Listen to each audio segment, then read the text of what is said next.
Assalamualaikum warahmatullahi wabarakatuh. Salam budi luhur. Perkenalkan, nama saya Nisa Febriana Safitri dengan NIM 2031510668. Saya dari Fakultas Ekonomi dan Bisnis Universitas Budi Luhur dengan Prodi Manajemen Sumber Daya Manusia. Saat ini saya ditemani oleh rekan saya yaitu Enda Nur Hasana. Tujuan dan maksud pembuatan video ini adalah untuk memenuhi ujian tengah semester Manajemen Strategi dengan dosen pengempu Bapak Dr. Muhammad Mabrur Taufik, SAG, SEMM. Pada hari ini saya akan membawakan materi pada bab 2 dan 3 dengan judul Strategi dalam Proses Manajemen Strategik dan Lingkungan Eksternal Perusahaan, Analisis Industri dan Pesaing. Definisi manajemen strategik. Manajemen strategik terdiri dari analisis, keputusan, dan aksi yang diambil organisasi untuk menciptakan dan mempertahankan keunggulan kompetitif. Dalam manajemen strategik terdapat 4 konsep dasar. Berikut adalah konsepnya. Yang pertama itu ada konsep strategi kompetitif, yang kedua strategi, yang ketiga itu ada sustained competitive advantage, dan yang keempat ada above average return. Dalam manajemen strategik juga ada prosesnya, berikut tahapan utamanya. Yang pertama, analisis lingkungan, formulasi strategi, implementasi strategi, dan evaluasi strategi. Manajemen strategi juga terdapat keunggulan kompetitif, yaitu suatu perusahaan dapat dikatakan memiliki keunggulan kompetitif ketika perusahaan tersebut mempunyai suatu yang tidak dimiliki oleh pesaing, melakukan sesuatu lebih baik dari perusahaan lain, atau mampu melakukan sesuatu yang tidak mampu dilakukan oleh perusahaan lain.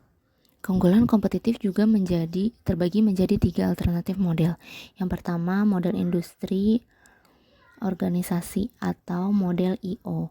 Menurut model IO, above average return bagi perusahaan sangat ditentukan oleh karakteristik di luar perusahaan, yaitu memfokuskan pada struktur industri atau daya tarik lingkungan eksternal dan bukan karakteristik internal perusahaan. Yang kedua ada model berbasis sumber daya atau research based view RBV. Menurut model RBV, above range returns bagi perusahaan sangat ditentukan oleh karakteristik di dalam perusahaan, yaitu memfokuskan pada pengembangan atau perolehan sumber daya dan kapabilitas yang berharga, yang sulit atau tidak mungkin ditiru oleh para pesaing. Yang ketiga ada model gerilya. Menurut model gerilya, keunggulan kompetitif perusahaan hanyalah bersifat sementara, karena lingkungan selalu diwarnai dengan perubahan yang terus-menerus, radikal, dan seringkali revolusioner. Oleh karena itu, organisasi yang berhasil harus pandai menyesuaikan dengan setiap perubahan yang terjadi. Berikut adalah keunggulan kompetitif tahapan model IO. Yang pertama, pelajari lingkungan eksternal, pilihlah industri yang menarik, formulasikan strategi, kembangkan dan peroleh aset yang diperlukan, implementasi strategi, gunakan kekuatan perusahaan untuk mengimplementasikan strategi, dan berusahalah mencapai kinerja di atas rata-rata industri. Selanjutnya ada keunggulan kompetitif, ini tahapan model research base. Yang pertama, mengidentifikasi sumber daya perusahaan. Selanjutnya, yang kedua, tentukan kapabilitas perusahaan. Tentukan bagaimana sumber daya dan kapabilitas perusahaan dapat menciptakan keunggulan kompetitif. Selanjutnya, lokasikan suatu industri dengan peluang yang dapat dieksploitasi. Yang selanjutnya, pilihlah strategi terbaik untuk mengeksploitasi sumber daya dan kapabilitas dalam lingkungan industri, dan yang terakhir mengimplementasikan strategi yang dipilih agar mengungguli pesaing dan memperoleh penghasilan di atas rata-rata industri. Berikutnya ada keunggulan kompetitif model gerilya. Berbagai macam gangguan yang signifikan dan tidak dapat diperkirakan sebelumnya dapat menghambat perusahaan dalam mencapai keunggulan kompetitif yang berkelanjutan. Sebuah organisasi yang berhasil harus pandai menyesuaikan dengan setiap perubahan yang terjadi. Nah, ini ada keunggulan kompetitif, hiperkompetisi dalam model gerilya. Hiperkompetisi yaitu lingkungan bisnis yang diwarnai dengan perubahan secara terus-menerus. Untuk memenangkan persaingan dalam lingkungan yang hiperkompetitif, diperlukan visi terhadap perubahan dan gangguan kapabilitas serta taktik. Untuk materi selanjutnya adalah lingkungan eksternal perusahaan, analisis industri, dan pesaing. Definisi lingkungan bisnis. Lingkungan bisnis memiliki arti yang luas karena menunjukkan seluruh pengaruh eksternal terhadap organisasi dan memiliki 3 konsep, yaitu fakta objektif, fakta subjektif, dan pembagian antara organisasi dan lingkungan tidak jelas, dan lingkungan tercipta dan didefinisikan oleh individu. Selanjutnya ada analisis lingkungan organisasi. Lingkungan bisnis secara fundamental berpengaruh terhadap aktivitas bisnis. Perlunya identifikasi faktor-faktor lingkungan dan perubahan untuk memastikan kesuksesan bisnis, laba dan organisasi yang baik merupakan hal penting dalam kaitannya dengan kondisi lingkungan. Rencana strategik harus turut mempertimbangkan kemungkinan adanya perubahan dalam lingkungan bisnis. Selanjutnya ada analisis lingkungan bisnis. Kekuatan dalam lingkungan bisnis atau PEST, politikal, ekonomik, sosial, dan teknologi menjadi LEPESTC, ditambahkan dengan legal, ekologikal, dan kompetitif. Analisis lingkungan bisnis metode analisis PES ini membantu menyusun gambaran yang komprehensif dan logis mengenai lingkungan mereka dari berbagai aspek. Sedangkan analisis dashboard ini menggambarkan lingkungan dan membantu untuk mengidentifikasi dan memahami betapa kompleksnya kekuatan dan proses lingkungan. Analisis lingkungan bisnis dalam kategori lingkungan eksternal. Yang pertama ada lingkungan terpencil atau remote environment. Yang kedua ada lingkungan industri atau environment industri atau kekuatan kompetitif. Yang ketiga ada lingkungan operasi atau operating environment. Selanjutnya ada analisis lingkungan bisnis, perspektif sumber informasi. Lingkungan dipandang sebagai sumber informasi. Lingkungan berbeda dalam hal jumlah ketidakpastian. Ketidakpastian ditentukan oleh kompleksitas dan derajat perubahan. Jumlah ketidakpastian menentukan jumlah dan tipe informasi yang ditentukan. Informasi yang diperoleh dengan menganalisis lingkungan eksternal. Yang selanjutnya ada perspektif sumber daya. Lingkungan dipandang sebagai sumber dari sumber daya yang langka dan bernilai. Organisasi bergantung pada lingkungan sumber daya tersebut. Ketergantungan ditentukan oleh kesulitan dalam memperoleh dan mengendalikan sumber daya. Sumber daya didapat dari persaingan organisasi, dan mengurangi ketergantungan berarti mengendalikan sumber daya lingkungan. Selanjutnya ada analisis struktur kekuatan persaingan. Five Force Model menurut Potret 1985. Yang pertama, persaingan antar pesaing dalam industri yang sama.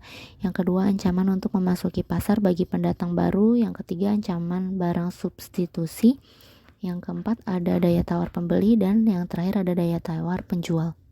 Definisi dari klaster. Klaster adalah konsentrasi geografis dari subsektor dan subsektor manufaktur yang sama. Yang muncul kemudian adalah jaringan network yang disebut sebagai kawasan industri.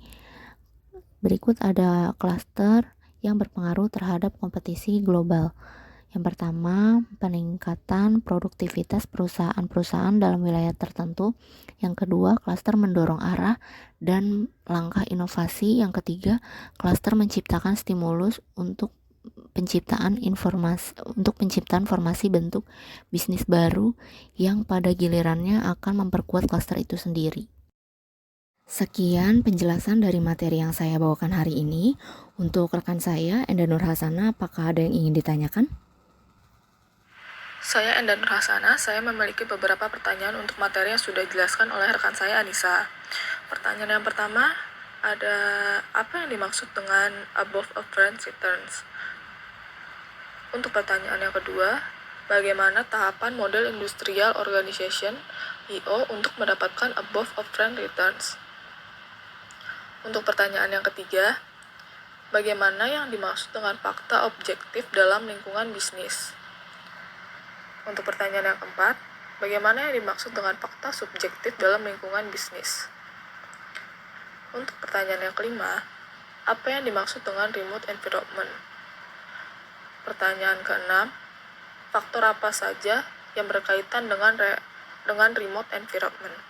Terima kasih Enda untuk pertanyaannya. Ini saya akan menjawab satu persatu pertanyaan dari Enda. Untuk yang pertama, yang dimaksud dengan above average returns itu berarti investor memiliki hasil yang melebihi dari apa yang mereka harapkan dari investasi lain dengan resiko yang sama. Kalau untuk yang kedua, tahapan model industry organization atau IO itu untuk mendapatkan above average return. Yang pertama, pelajari terlebih dahulu lingkungan eksternal, terutama lingkungan umum, industri dan kompetitif. Kemudian pilihlah suatu industri yang menarik, formulasikan strategi, kembangkan dan peroleh aset serta keterampilan yang diperlukan untuk mengimplementasikan strategi yang dipilih. Selanjutnya, implementasi strategi dan gunakan kekuatan perusahaan serta berusahalah mencapai kinerja di atas rata-rata industri. Untuk pertanyaan yang ketiga, yang dimaksud dengan fakta objektif dalam lingkungan bisnis itu adalah realitas yang diukur dan didefinisikan. Untuk pertanyaan yang keempat, yang dimaksud dengan fakta subjektif dalam lingkungan bisnis ialah merupakan karakteristik khusus tergantung dari interpretasi dan persepsi individu. Untuk pertanyaan yang kelima, yang dimaksud dengan remote environment itu adalah definisi faktor-faktor yang berada di luar jangkauan kendali perusahaan yang dapat menimbulkan suatu kesempatan dan ancaman. Untuk pertanyaan terakhir, yaitu pertanyaan keenam, faktor yang berkaitan dengan remote environment itu ada faktor sifat dan arah sistem ekonomi, tempat suatu perusahaan beroperasi, seperti faktor sosial, budaya, dan juga faktor teknologi, serta faktor politik.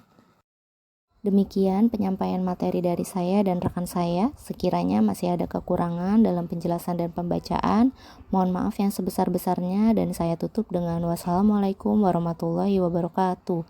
Salam budi luhur. Terima kasih.